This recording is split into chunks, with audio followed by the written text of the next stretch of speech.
আলহামদুলিল্লাহ রাব্বিল আলামিন ওয়াসসালাতু ওয়াসসালামু আলা আশরাফিল আমবিয়া ওয়াল মুরসালিন নবিয়িনা মুহাম্মদ ওয়া আলিহি ওয়া আসহাবিহি আজমাইন আম্মা বাদ। সমস্ত প্রশংসা মহান মালিক রব্বুল আলামিনের জন্য। দরুদ এবং সালাম নাজিল হোক তারই প্রিয় রাসূল মুহাম্মদ মুস্তাফা সাল্লাল্লাহু আলাইহি ওয়াসাল্লাম, তার প্রতি এবং তার আলো আসহাব সকলের প্রতি। সম্মানিত ভাই বন্ধুগণ, আজ আমরা আলোচনা করব ইনশাআল্লাহ বরকতের চাবিসমূহ বিষয়ে।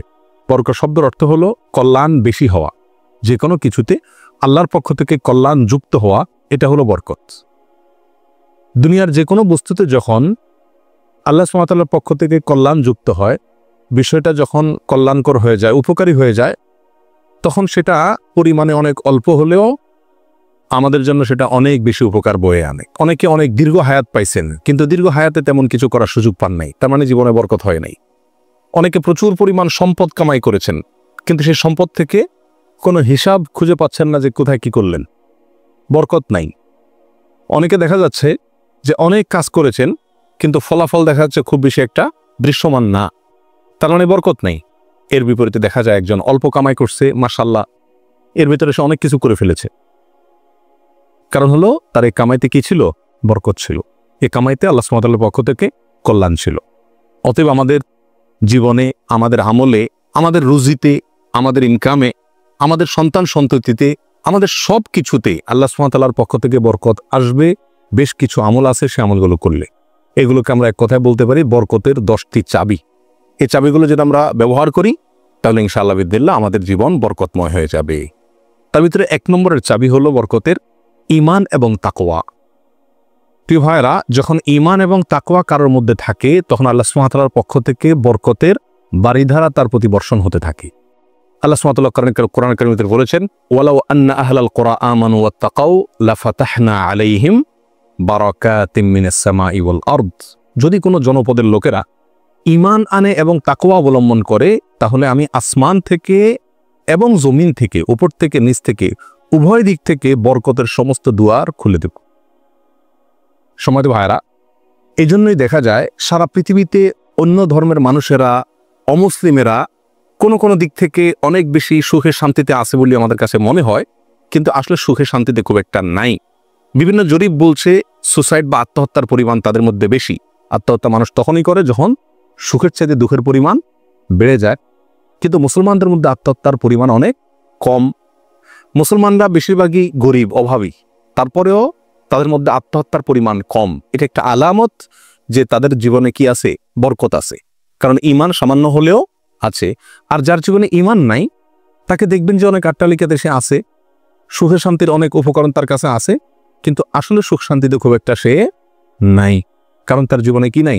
বরকত নাই। এই জন্য কেউ যদি ঈমান আনে আর তাকওয়া অবলম্বন করে, এই দুটি জিনিস যদি কারোর ভেতরে থাকে, তাহলে আল্লাহ সুবহানাহু ওয়া তাআলার ওয়াদা হলো আসমান এবং জমিন থেকে বরকতের সমস্ত দুয়ারগুলো তার জন্য কি করে দেওয়া হবে? খুলে দেওয়া হবে। এই জন্য ভাই, ঈমানকে খালেস করতে হবে শিরক থেকে, কুফরি থেকে, নেফাক থেকে। শিরক, কুফর, নেফাক, এগুলো থেকে ঈমানকে পরিচ্ছন্ন করতে হবে আর তাকওয়া অবলম্বন করতে হবে। তাকওয়া কি? তাকওয়া হলো আল্লাহর ভয়ে যে কোনো হারাম কাজ থেকে বেঁচে থাকা। আল্লাহর ভয়ে যদি আমি হারাম কাজ থেকে বেঁচে থাকার মানসিকতা আমার ভিতরে থাকে, যার ভিতরে যত বেশি থাকবে, আল্লাহ সুবহানাহু ওয়া তাআলা তার জীবনকে তত বেশি বরকতময় করে দিবেন। বরকতের 2 নম্বর চাবি হলো যে কোনো কাজের শুরুতে বিসমিল্লাহ বলা। যে কোনো কাজের শুরুতে কি করা? বিসমিল্লাহ বলা। নবী আলাইহিস সালাম বলেছেন, তোমাদের মধ্যে কেউ যখন খানা শুরু করে এবং সে যদি বিসমিল্লাহ বলে, তো শয়তান তার সাথে ওই খাবারে যোগ দিতে পারে না, ভাগ বসাতে পারে না। যেটুকু আছে সেটুকু তার জন্য কল্যাণ বয়ে আনে, কল্যাণ করা হয় খাবার। অনুরূপভাবে কেউ যদি বাসা বাড়িতে প্রবেশ করে, বিসমিল্লাহ বলে ঢুকে, তাহলে সেই ঢোকার সময় তার সাথে কি হতে পারে না? শয়তান যোগ দিতে পারে না। অনুরূপভাবে প্রত্যেকটা কাজে বান্দা যখন ভালো কাজে যখন বিসমিল্লাহ বলে শুরু করে, তখন শয়তান সে কাজে আর অংশগ্রহণ করতে পারে না। আর শয়তান যখন ইন্টারফেয়ার করতে পারে না, তাহলে আল্লাহ সুবহানাহু ওয়া তাআলার পক্ষ থেকে সেখানে বরকত আসা খুবই সহজ হয়ে যায়। এটাই স্বাভাবিক।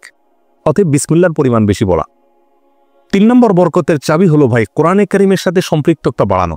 যে যত বেশি কোরআনের সাথে সম্পর্ক গড়বে, তার জীবনে তত বেশি বরকত নেমে আসবে। যে ঘরে কোরআন তেলাওয়াত হবে, কোরআনের চর্চা হবে, কোরআনের শেখা হবে, কোরআন বুঝাবুঝি হবে, কোরআনের উপর আমল করার প্রবণতা থাকবে, অভ্যাস থাকবে, সেই ঘরে আল্লাহ সুবহানাহু ওয়া তাআলার বরকত তত বেশি আসবে। আল্লাহ সুবহানাহু ওয়া তাআলা কোরআনে কারীমের ভিতরে বলেছেন, ওয়াহাযা কিতাবুন আনজালনাহু মুবারাক। কোরআনে কারীমকে আল্লাহ সুবহানাহু ওয়া তাআলা কোরআনের বহু জায়গায় বলেছেন যে এটা কিতাবে মুবারাক, এই কোরআনটা হলো কি বরকতময়। অতএব এর সাথে যে যত বেশি সম্পৃক্ত হবে তত বেশি তার জীবন কি হবে, বরকতময় হয়ে যাবে। নবী আলাইহিস সালাম বলেছেন সহিহ মুসলিমের হাদিসে, ইন্নাল্লাহা ইয়ারফাউ বিহাযাল কিতাবি আকওয়ামা ওয়া ইয়াদাউ বিহি আখরি। আল্লাহ তাআলা এই কিতাব দিয়ে বহু মানুষকে উপরে উঠাবেন, আবার বহু মানুষকে নিচে নামাবেন। অর্থাৎ এই কিতাব কোরআন এটাকে যারা ফলো করবে আল্লাহ তাআলা তাদেরকে মর্যাদা বাড়াবেন, আর যারা ফলো করবে না তাদের মর্যাদা কমাবেন। বাহ্যিকভাবে মনে হবে সুখের সাগরে ভাসছে, আসলে দুঃখের কোনো অন্ত তাদের জীবনে থাকবে না। তাহলে বরকতের 3 নম্বর চাবি হলো কি, কোরআনের সাথে সম্পর্ক বেশি বেশি করা, কোরআন তেলাওয়াত করা, কোরআন বুঝা, কোরআন অনুযায়ী আমল করার চেষ্টা করা। যত বেশি যেই করবে আল্লাহ তাআলা তার জীবনের প্রতিটা পদে পদে তত বেশি কি দিবেন, বরকত দান করবেন। বরকতের 4 নম্বর যে চাবি আছে সেটা হলো ভাই সাদাকা করা, দান করা। কি করা? দান করা, সাদাকা করা। সাদাকা এবং দান করলে বহু হাদিস থেকে বোঝা যায়, জানা যায় যে বিপদ আপদ দূর হয়ে যায়। আমাদের যে কোনো কাজ থেকে, যে কোনো অর্থকড়ি থেকে, যে কোনো উপার্জন থেকে আমাদের কল্যাণটা আসে না, এর একটা বড় কারণ হলো বিপদ এসে যায়। আমি একটা দোকানদারি শুরু করলাম, একটা বিপদ এসে গেল, তাহলে আমার সেখান থেকে কল্যাণটা আর আসলো না। তো বরকত যদি আপনি চান প্রত্যেকটা বস্তুতে, প্রত্যেকটা জিনিসের কল্যাণ আসুক, উপকার হোক জিনিসটা আপনার জন্য, ছোট চাকরি, অল্প আয়, ছোট ব্যবসা, এর ভিতরেই আল্লাহ তাআলা কল্যাণ দিয়ে দেখ। আপনি যদি চান তাহলে আপনাকে কি করতে হবে, সাদাকার অভ্যাস করতে হবে। দান করলে মুসিবত এবং বিপদ দূর হয়। তো আপনার ওই অল্প আয় থেকে যখন বিপদ দূর হয়ে যাবে বা বিপদ মুক্ত থাকবে, তখন ইনশাআল্লাহ বিদিনিল্লাহ সেটা আপনার জন্য কি হয়ে যাবে, কল্যাণকর এবং বরকতময় হয়ে যাবে। ওর ভিতরে আপনার জন্য বরকত থাকবে। অতএব সাদাকার অভ্যাস করা, সারা বছর অল্প স্বল্প হলেও, পরিমাণে খুব অল্প হোক। এক হাদিসে আসছে নবী সাল্লাল্লাহু আলাইহি ওয়াসাল্লাম বলেছেন, খেজুরের অংশ দিয়েও যদি হয় তবুও তুমি সাদাকা করে জাহান্নামের আগুন থেকে বাঁচার চেষ্টা করো। বিপদ থেকে রক্ষার জন্য আমরা সাধ্য অনুযায়ী সাদকা করব, অনেক বেশি করা কোনো জরুরি না। প্রতিদিন সাদকা করা একটা জটিল বিষয়। অনেক সময় প্রতিদিন আমি অভাবী লোক পাইও না, তাহলে একটা বাক্স রাখতে পারি বাসায়, যে প্রতিদিন আমি সেখানে 1 টাকা রাখবো, 2 টাকা রাখবো, যতটুকু সাধ্যগুলো ততটুকু রাখবো। তাহলে নিয়মিত আমি দানের সওয়াবটা পেয়ে গেলাম। এই টাকাটা অভাবী লোকের, পরে কয়েকদিন পর পর খুলে আমি দিয়ে দিলাম মানুষকে। তাহলে প্রতিদিন সদকার আমলটা হয়ে গেল। এবং সদকা নিয়মিত করলে কি হয়, বরকত প্রত্যেকটা ক্ষেত্রে নেমে আসে। নাম্বার 5, বরকতের 5 নম্বর চাবি হলো ভাই, আত্মীয় স্বজনের সাথে সম্পর্ক ভালো রাখা। এটা বহুল পরীক্ষিত একটি আমল ভাই। আত্মীয় স্বজনের সাথে যে যত বেশি সম্পর্ক ভালো রাখে, মা বাপ, ভাই বোন, ফুফু, চাচা, কাছের লোকজন, রক্ত সম্পর্কীয় লোক যারা, বিশেষ করে তাদের সাথে যে যত বেশি সম্পর্ক ভালো রাখে এবং তাদের সাথে সম্পর্ককে নষ্ট করে না, তারা যদি দুর্ব্যবহার করে তো নিজের পক্ষ থেকে ভালো ব্যবহার করার চেষ্টা করে, তো এই লোকের জীবনে আল্লাহ তাআলা বরকত দান করেন। এটা পরীক্ষিত বিষয়। অতএব এই চাবিটি বরকতের, এটা খুবই গুরুত্বপূর্ণ। 5 নম্বর, অর্থাৎ আত্মীয় স্বজনের সাথে, রক্ত সম্পর্কীয় লোকদের সাথে কি করতে হবে, সম্পর্ক সবসময় বিল্ড আপ করার চেষ্টা করতে হবে। তাদের খোঁজখবর নিতে হবে, সাধ্য অনুযায়ী তাদের পাশে দাঁড়াতে হবে। যদি পাশে দাঁড়াতে নাও পারেন, অন্তত সম্পর্কটাকে কি করতে হবে, ভালো রাখার চেষ্টা করে যেতে হবে। নাম্বার 6, বরকতের 6 নম্বর চাবি হলো ভাই, সকালবেলায় ভোরে ভোরে কাজে যাওয়া। নবী আলাইহিস সালাম দোয়া করেছেন, আল্লাহুম্মা বারিক লি উম্মতি ফি বুকুরিহা, আল্লাহ আমার উম্মতকে সকালবেলা আপনি বরকত দান করবেন। অন্য এক রওয়ায়াতে আসছে বুরিকা লি উম্মতি ফি বুকুরিহা, তিনি বলেছেন আমার উম্মতের জন্য সকালবেলার সময়টাতে বরকত দেওয়া হয়েছে। অতএব সকালের সময়টাতে আপনি ঘুমায় থাকেন, তাহলে বরকত কোত্থেকে আসবে? এই টাইমটাতে কাজ করতে হবে। এবং কিছু কিছু কাজ আছে, কিছু কিছু পেশা আছে যে সকালবেলা করার মতন, আপনি মার্কেটে দোকান আছে, সকালে ভোরে খোলার সিস্টেম নাই, তাহলে সেটা তো আপনি খুলবেন না। কিন্তু অন্তত তার প্রস্তুতি, প্রাক প্রস্তুতিগুলো সকাল থেকে হয়ে যাওয়া উচিত। এবং সকালের টাইমটা আসলে ঘুমের কোনো উপযুক্ত টাইম না। আপনি রাতে ভালো করে ঘুমান, বেশি করে ঘুমান, সকালে ঘুমাবেন না, দুপুরে ঘুমান, কিন্তু সকালে ঘুম এটা কোনো প্রশংসনীয় ঘুম নয়, স্বাস্থ্যের জন্য ভালো নয়, ইসলামী দৃষ্টি থেকেও খুব বেশি প্রশংসনীয় নয়। এই জন্য সকালবেলা যদি কাজে বের হওয়া যায় তাহলে ইনশাআল্লাহ জীবনে কি আসবে, বরকত আসবে। যে কাজই করেন আপনি সকালবেলা, সে কাজে আল্লাহ তাআলা কি দিবেন, বরকত দান করবেন। নাম্বার 7, বরকতের 7 নম্বর চাবি হলো ভাই, নিজে 5 ওয়াক্ত সালাত আদায় করতে হবে এবং পরিবারের লোকদেরকে সালাতের নির্দেশ করতে হবে। বহু লোক নিজে নামাজ পড়ে, কিন্তু বাচ্চা কাচ্চা, ফ্যামিলির লোকজন তারা নামাজ পড়ছে কিনা সে বিষয়ে কি করে না, খবর রাখে না। আল্লাহ সুবহানাহু ওয়া তাআলা কোরআন কারীমের ভিতরে বলেছেন, ওয়া উমুর আহলাকা বিস-সালাত, তুমি তোমার পরিবারকে নামাজের নির্দেশ করো। নিজে তো পড়তেই হবে, পরিবারকেও নির্দেশ করো। ওয়াসতাবির আলাইহা, এবং এটার উপর অটল থাকো, ধরে রাখো এটাকে। তাহলে কি হবে, লা নাসআলুকা রিজকা, আমি তোমাদের কাছ থেকে, আল্লাহ বলছেন আমি তোমাদের কাছ থেকে রিজিক চাই না, নাহনু নারযুকুকা ওয়াল আকিবাতু লিত-তাকওয়া, বরং এই কাজ করলে, আমল করলে আমি তোমাদেরকে রিজিক দিব, বরকত চলে আসবে ইনশাআল্লাহ। নামাজ নিজে পড়তে হবে এবং পরিবারকে নামাজের নির্দেশ করতে হবে। নাম্বার 8, বরকত 8 নম্বর চাবি হলো ভাই, তাওয়াক্কুল করা আল্লাহর উপরে, আল্লাহর উপর ভরসা করা। মুমিন যত বেশি আল্লাহর উপরে ভরসা করবে আল্লাহ তাআলা তত বেশি তাকে সাহায্য করবে। আর আল্লাহর প্রতি ভরসা যত কমে যাবে, আস্থা যত কমে যাবে, নির্ভরতা যত কমে যাবে, দুনিয়ার কোনো বস্তুর প্রতি যখন আস্থা বেশি হয়ে যাবে, আল্লাহ তাআলা তাকে ওই বস্তুর হাতেই বিদ্যুৎ করে ছাড়েন। এটাই আল্লাহ সুবহানাহু ওয়া তাআলার সুন্নাহ। যার কারণে আল্লাহর প্রতি যে যত বেশি তাওয়াক্কুল করে আল্লাহ তাআলা তাকে তত বেশি উদ্ধার করেন এবং সাহায্য করেন। বরকতের জন্য এটা একটা অন্যতম উপায়। যে যত বেশি আল্লাহর উপরে ভরসা করবে, বিশেষ করে রিজিকের ব্যাপারে, তত বেশি আল্লাহ সুবহানাহু ওয়া তাআলার পক্ষ থেকে কি আসবে? বরকত আসবে। একটু কোনো কারণে আমাদের ইনকামের উপরে চাপ আসলে, প্রেশার আসলে আমরা অস্থির হয়ে যাই, হাউতাশ হয়ে যায়, নিরাশ হয়ে যায়। অনেকে তো আজেবাজে মন্তব্য করা শুরু করি, আল্লাহর উপর তাওয়াক্কুল থাকে না। তো আসবে কোত্থেকে রিজিক? রিজিক আসবে তখন যদি আল্লাহর উপরে ভরসাটা পূর্ণ মাত্রায় থাকে। নবী আলাইহিস সালাতু ওয়াস সালাম বলেছেন, লাউ তাওয়াক্কালতুম আলাল্লাহি হাক্কা তাওয়াক্কুলিহি, আল্লাহর প্রতি যেরকম ভরসা রাখা দরকার, যেরকম আস্থা রাখা দরকার, তোমরা যদি সেই মাপের আস্থা রাখতে পারো, নির্ভরতা আল্লাহর উপরে তোমরা রাখতে পারো, তাহলে কি হবে? লা রাযাকাকুম কামা ইয়ারযুকুত তাইর, আল্লাহ তাআলা পাখিকে যেভাবে রিজিক দেন তোমাদেরকে সেভাবে রিজিক দিবেন। সারপ্রাইজ রিজিক, কল্পনাও করতে পারবো না কোথায় আল্লাহ রিজিকের ব্যবস্থা করে রাখছে। এরকম বরকত জীবনে নেমে আসবে যদি কি করা হয়? আল্লাহর উপরে পরিপূর্ণ তাকওয়া, এই তাওয়াক্কুল অবলম্বন করা হয়। বরকতের জন্য 9 নম্বর আমল হলো বেশি বেশি ইস্তেগফার করা। কি করা ভাই?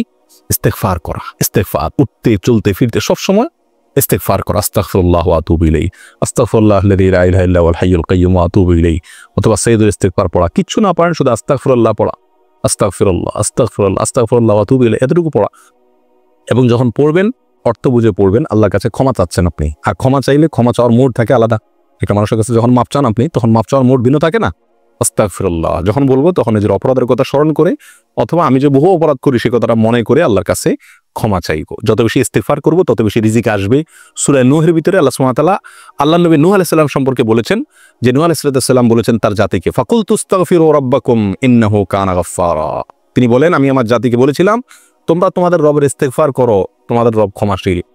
তাহলে কি হবে? ইস্তেগফার করলে 1 নম্বরে তিনি ক্ষমা করবেন, তারপরে ওয়ায়ুমদিদুকুম বিআমওয়ালিন ওয়া বানিন ওয়া ইয়াজআল লাকুম জান্নাতিন ওয়া ইয়াজআল লাকুম আনহারা।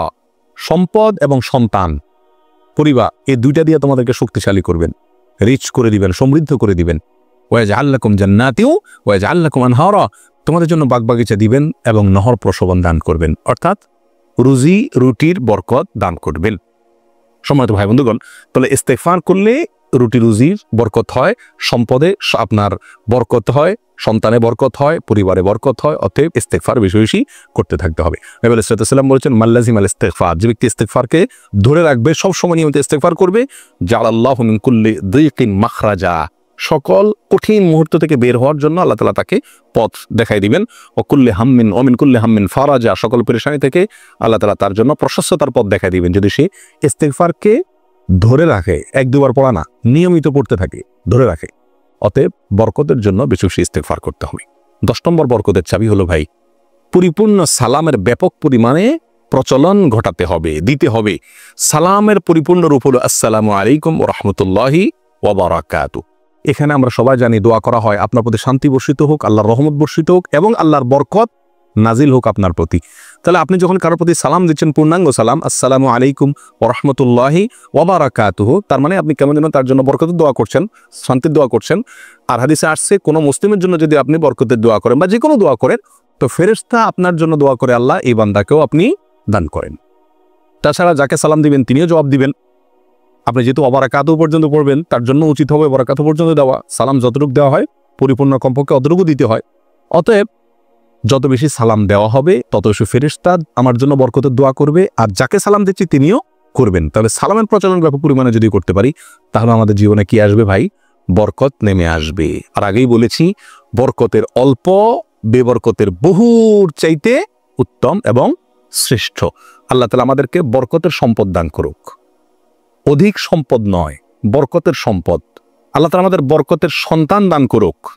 অধিক সন্তান নয়, বরকতের সন্তান। কল্যাণ যে সন্তানে আছে সেখানে অনেক বেশি হলো, কিন্তু কল্যাণ তার ভিতরে নাই, উপকারটা নাই, তাহলে এই বেশির কোনো লাভ হলো না। আল্লাহ তাআলা আমাদের গোটা জীবনকে, আমাদের উপার্জনকে, আমাদের সম্পদকে, আমাদের নেকামলকে, আমাদের সন্তান সন্ততিকে, আমাদের পরিবারকে, পরিজনকে, আমাদের চিন্তা চেতনাকে, আমাদের সব কিছুকে আল্লাহ সুবহানাহু ওয়া তাআলা বরকতময় করে দিই।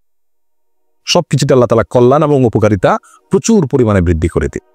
জাযাকুমুল্লাহ ওয়া আখিরু দাওয়ানা আলহামদুলিল্লাহি রাব্বিল আলামিন।